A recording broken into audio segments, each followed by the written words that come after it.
Esse filme faz ainda mais sentido quando você considera que sonhos são filmes, né?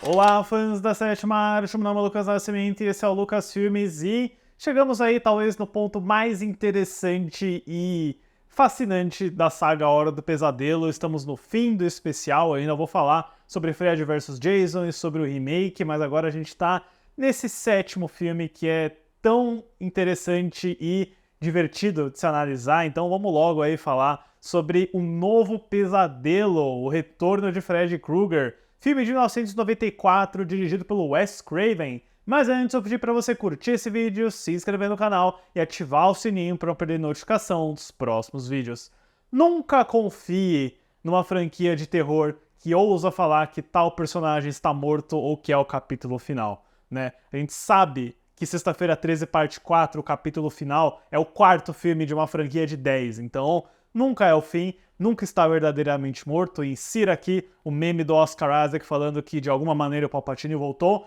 e o Fred Krueger não estava morto depois de a morte de Fred lá em 1991, quando a New Line Cinema estava meio que determinada a encerrar o Fred Krueger, a seguir em frente com outros projetos, porém o grande Bob Shea, né, que tá sempre aí querendo fazer novas empreitadas e recuperar laços aí de trabalho, tava querendo trabalhar com Wes Craven novamente, e ele,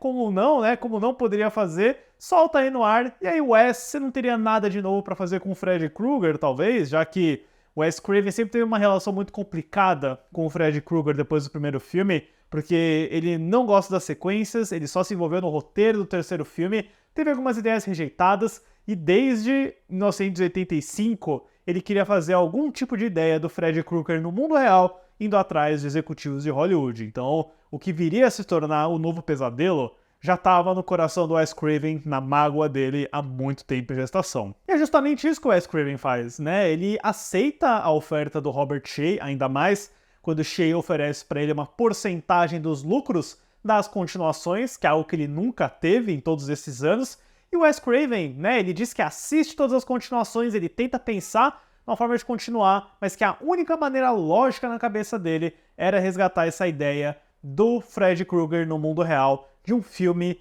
dentro de um filme, o que leva aí a um novo pesadelo, que é uma grande brincadeira metalinguística, onde os atores interpretam eles mesmos, o Wes Craven interpreta ele mesmo, e é meio que uma celebração também dos 10 anos da franquia, 94, que agora são 30 anos, então a gente está no aniversário duplo aí da Hora do Pesadelo. Resultado que chegou nos cinemas naquele ano de 94, foi uma espécie de reunião de amigos, foi uma aposta um pouquinho mais cara no New Line Cinema. É um filme absurdamente interessante, do qual eu não acho que funciona 100%, alguns aspectos não envelheceram bem pra mim, mas que no geral, assim, é um tipo de capítulo insano, fora da caixa, que só dele existir já vale a admiração. A história do filme é ambientada no mundo real, quando a atriz Heather Langenkamp é assombrada por perseguidores e pesadelos frequentes com a figura de Fred Krueger. Quando o diretor Wes Craven a convida para um novo filme, ela se prepara para enfrentar o mal pela última vez. Ou seja, é um filme sobre o Wes Craven fazendo um filme de Hora do Pesadelo, E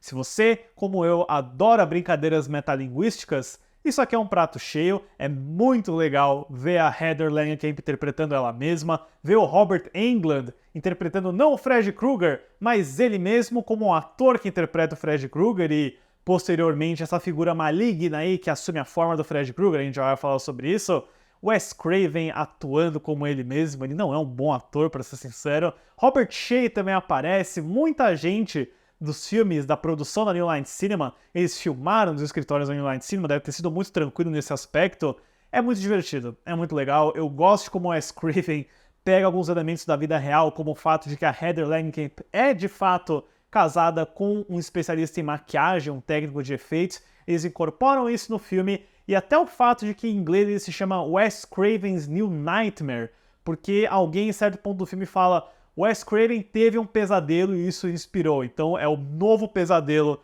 de Wes Craven, E isso navega até alguns pontos muito legais, onde o Wes Craven revela que ele está escrevendo o roteiro e quando a Heather olha para a página do roteiro, tá escrito exatamente o que eles acabaram de falar, e até o filme pega um gancho aí quando aparece um fade to black na página, e a tela também faz um fade to black. Então, tem algumas brincadeiras de metalinguagem que são muito legais, que é quase como se fosse o preparo do Wes Craven pro Pânico que ele faria 2 anos depois, né? A franquia Pânico é muito mais metalinguística, ainda mais do terceiro filme, que um dia eu tenho que trazer aqui, né? Eu não falei dos outros Pânicos, só falei dos novos. O Novo Pesadelo é um ensaio, e eu acho interessante também a forma como ele fala sobre o peso da fama, as influências de um ícone em Hollywood, sobre como Freddy Krueger, apesar de ser um vilão assassino de crianças, absolutamente diabólico, é um ícone até mesmo para as crianças e para os fãs, né? E eu acho interessante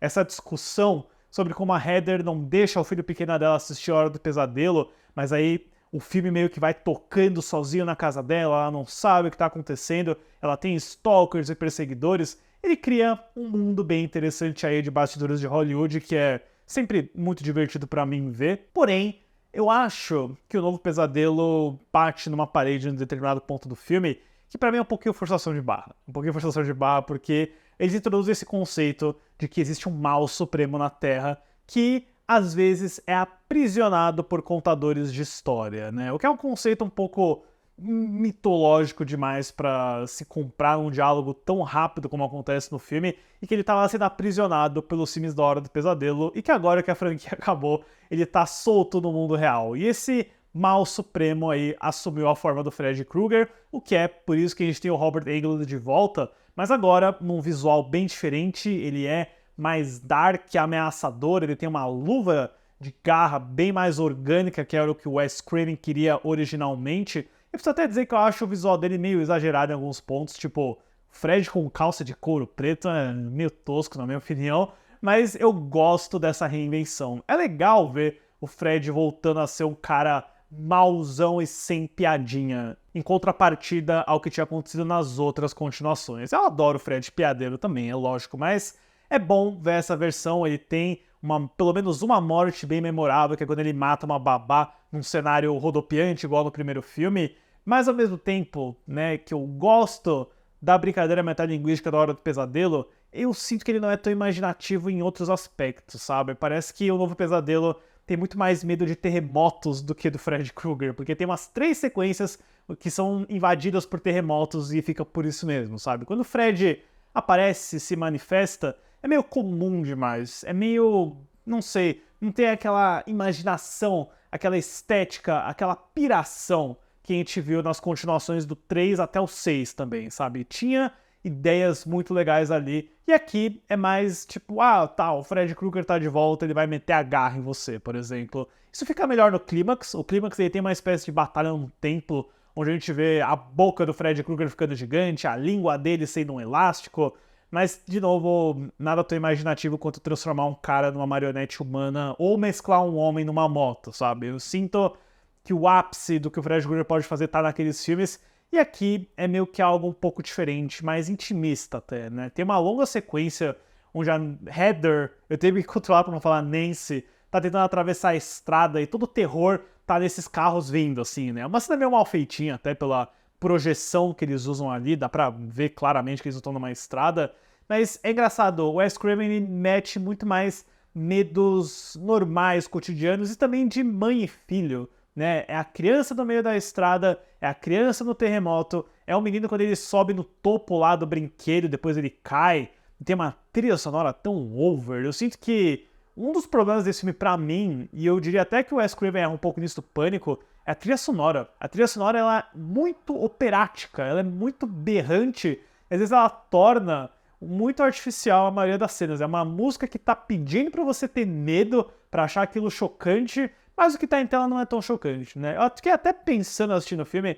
será que não é propositalmente uma espécie de injeção de dramaticidade, de artificialidade em um filme que tá ferrando as linhas do que é real e do que é ficção, do que é cinema e realidade? Pode até ser. Tem um bom argumento pra se defender isso, mas em cena, pra mim, acaba deixando algumas das cenas meio tosquinhas, meio enfadonhas, pra ser sincero. Eu acho que o Novo Pesadelo tem ideias muito boas, o argumento dele talvez seja o melhor de todos esses filmes, para ser sincero, com exceção do primeiro, né? O primeiro ainda é o primeiro. Eu não considero ele tão memorável, assustador ou imaginativo quanto os outros filmes, até porque grande parte dele se passa em corredores, escritórios e na casa da Heather, né? Não é tão louco e pirado quanto os mundos de sonhos que a gente viu nos anteriores, mas tem que se admirar que a imaginação do Wes Craven conceitual em brincar com a metalinguagem, a Heather Langenkamp tá ótima interpretando ela mesma, o Robert Englund tá muito bem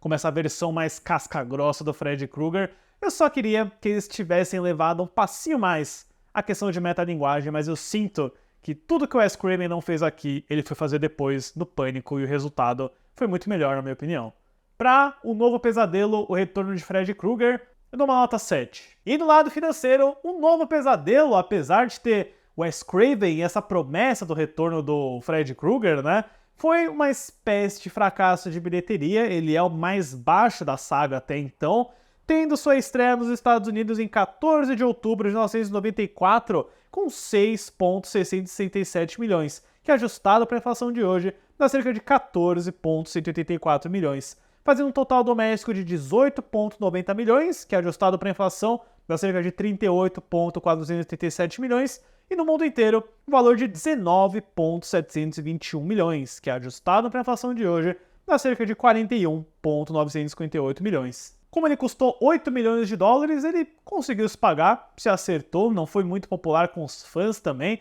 mas é aquele tipo de filme que eu sinto que ele foi redescoberto e mais apreciado nesses últimos 30 anos, né? Eu certamente já desgostei e gostei muito desse filme em várias ocasiões, eu acho que ele sempre muda um pouquinho pra mim. Eu não acho que é uma oportunidade perdida, tem coisas muito interessantes aqui, mas no geral eu sinto que é mais uma despedida do Wes Craven pro Freddy Krueger. Eu acho que nesse sentido, né, quase como se ele fosse uma sequência direta do primeiro filme, ele é muito mais satisfatório sim. Mas agora, deixe nos comentários depois o que vocês acham de Novo Pesadelo, se essa brincadeira metalinguística funciona pra vocês, e escolham o time de vocês, porque o próximo vídeo do especial, que vai sair no meio da semana que vem, é sobre Freddy vs Jason, o crossover mais sonhado pelos fãs de terror. Certo, pessoal? Obrigado pela visita